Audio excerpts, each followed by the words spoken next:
Bismillahirrahmanirrahim. Assalamualaikum warahmatullahi wabarakatuh. Perkenalkan, nama saya Maulita Ayasmara dengan stambuk A1P1194042. Saya mahasiswa dari jurusan Pendidikan Geografi, Fakultas Keguruan dan Ilmu Pendidikan, Universitas Halu Oleo Kendari. Di video kali ini saya akan membahas mengenai proses endogen dan proses eksogen. Pada proses endogen, saya akan membahas mengenai gempa bumi, dan proses eksogen saya akan membahas mengenai erosi. Berikut penjelasannya. Yang pertama, kita akan membahas tentang proses endogen. Apa itu proses endogen? Proses endogen adalah proses yang disebabkan oleh adanya arus konveksi pada lapisan selubung bagian atas atau astenosfer yang menggerakkan bagian-bagian kerak bumi atau lempeng sehingga dapat membentuk daratan, pegunungan, dan ledokan laut. Selanjutnya, kita akan masuk di pembahasan gempa bumi. Gempa bumi adalah getaran atau guncangan yang terjadi di permukaan bumi akibat pelepasan energi dari bawah permukaan secara tiba-tiba yang menciptakan gelombang seismik. Gempa bumi biasanya disebabkan oleh pergerakan kerak bumi atau lempeng bumi. Selain itu, gempa bumi juga bisa disebabkan oleh letusan gunung berapi. Faktor-faktor gempa bumi. Faktor yang pertama adalah pergeseran lempeng bumi. Gempa bumi yang terjadi karena pergeseran lempeng bumi disebut sebagai gempa tektonik. Gempa tektonik ini termasuk salah satu penyebab gempa bumi yang paling sering ditemui. Gempa bumi pada umumnya disebabkan oleh pelepasan energi yang dihasilkan oleh tekanan karena lempeng yang bergerak. Semakin besar tekanan tersebut, semakin tidak bisa ditahan oleh pinggiran lempeng. Saat itulah gempa bumi terjadi. Faktor yang kedua yaitu letusan gunung berapi.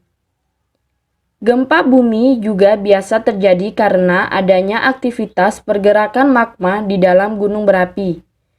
Gempa seperti ini dapat menjadi gejala sebelum terjadinya letusan gunung berapi.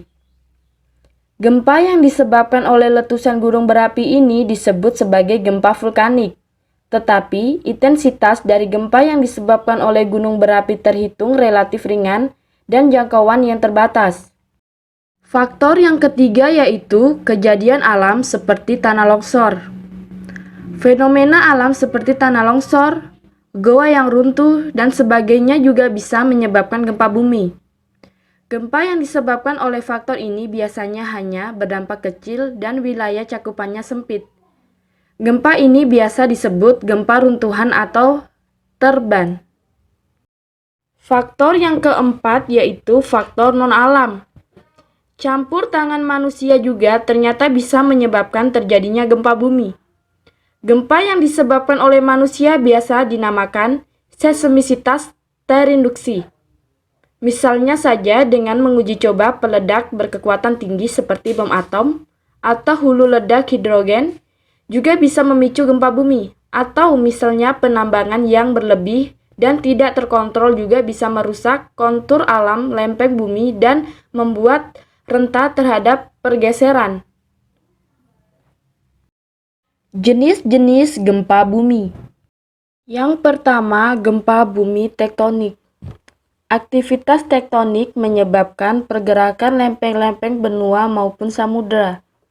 Interaksi antara lempeng ini juga menghasilkan banyak struktur-struktur geologi yang bergerak secara aktif. Interaksi lempeng yang menyumbangkan banyak tenaga untuk menjadi gempa adalah subduksi, di mana salah satu lempeng menyusup ke bawah lempeng yang lain. Subduksi ini merupakan pergerakan lempeng di mana kedua lempeng saling bergerak mendekat. Getaran yang dihasilkan merupakan hasil dari gesekan kedua sisi lempeng yang saling menyusup. Getaran ini akan semakin besar apabila terdapat sesuatu yang mengganjal namun kemudian ikut menyusup secara tiba-tiba. Yang kedua, gempa bumi vulkanik. Gempa bumi vulkanik erat kaitannya dengan letusan gunung api. Magma dari tubuh gunung api tertahan oleh sumbat lava yang terbentuk oleh magma sebelumnya yang membeku. Diperlukan energi yang besar untuk menembus batuan tersebut. Ketika energi terlepaskan dan menghancurkan sumber tersebut, terbentuklah getaran-getaran yang akan kita rasakan sebagai gempa bumi. Yang ketiga, gempa bumi ekstraterestrial. Faktor ekstraterestrial merupakan penyebab gempa bumi yang berasal dari luar angkasa. Ketika benda dari luar angkasa mampu menembus atmosfer bumi dan menubruk kerak bumi, getaran yang dahsyat akan terjadi seperti halnya ketika meteor yang menubruk bumi beberapa waktu silam.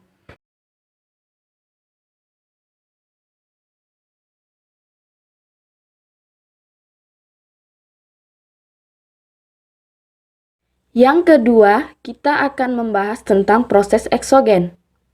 Apa itu proses eksogen?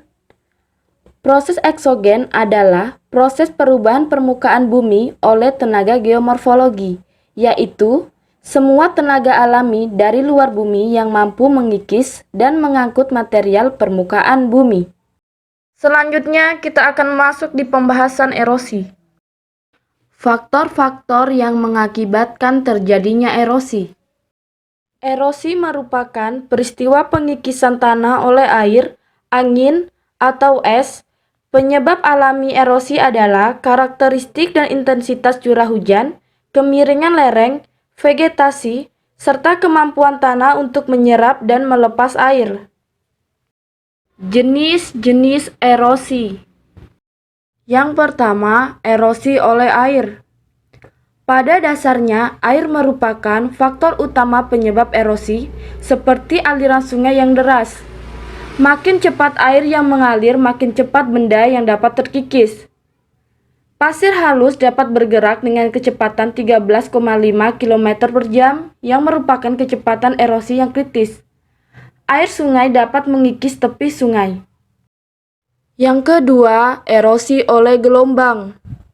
Erosi terjadi oleh gelombang laut yang memukul ke pantai. Erosi dapat dibedakan menjadi dua, yaitu yang pertama, erosi oleh pukulan gelombang yang memukul ke tebing pantai. Pukulan gelombang menyebabkan batuan pecah berkeping-keping. Yang kedua, abrasi. Erosi oleh material yang diangkut gelombang ketika gelombang memukul ke tebing pantai. Yang ketiga, erosi oleh angin. Erosi ini terjadi oleh angin yang bertiup. Erosi ini terjadi di daerah yang tidak bervegetasi atau bervegetasi sangat jarang di daerah gurun atau pasir. Erosi ini dapat dibedakan menjadi dua, yaitu yang pertama, deflasi. Erosi oleh angin yang bertiup dan menyebabkan material lepas yang halus terangkut. Yang kedua, abrasi. Erosi oleh material halus yang diangkut oleh angin ketika angin menerpa suatu batuan.